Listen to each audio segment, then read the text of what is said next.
这是我们关注的黑渊巢穴。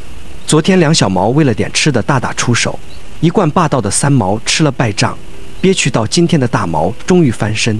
小编我送他4个字：大展宏图。下午2点31分，鸟妈回巢，她带回一只青蛙。今天是奇了怪了，咋没有人回来抢呢？昨天俩小毛为了口吃的打得翻天覆地，差点闹出鸟命，今天却销声匿迹，没有回来抢夺。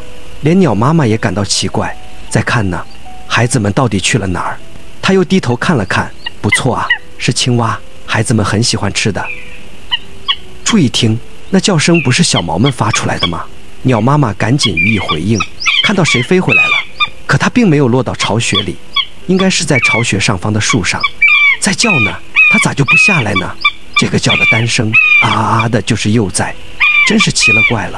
以往只要父母带回吃的，小毛们就会奋不顾身，直冲入巢穴，把送饭的父母吓得赶紧溜走，那气势是锐不可挡。今天还不下来了，鸟妈又抬头看了看，小家伙在上边叫得很厉害，应该只是一只，不知道是几毛。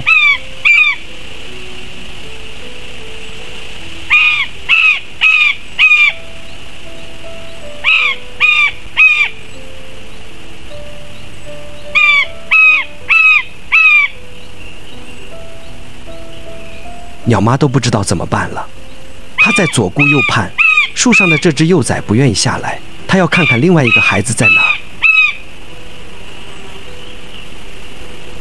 思索良久，鸟妈飞走了。过去了将近1个小时，青蛙还在那儿，没人来吃。这时候一阵嘈杂声传来，鹰爸带着猎物一阵风似的回巢，后边紧追着的是大毛。鸟妈的猎物老半天没人动，鸟爸带回的咋这么香呢？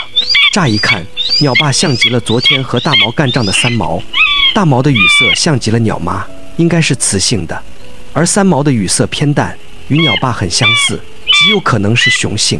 鸟爸带回来的是一只小老鼠，也是小毛们的最爱。三毛怎么没有回来抢呢？是不是昨天吃了败仗，不敢再和大毛争夺食物了？小老鼠3两下就被大毛吞进肚里。他又在看那只放了老半天的青蛙。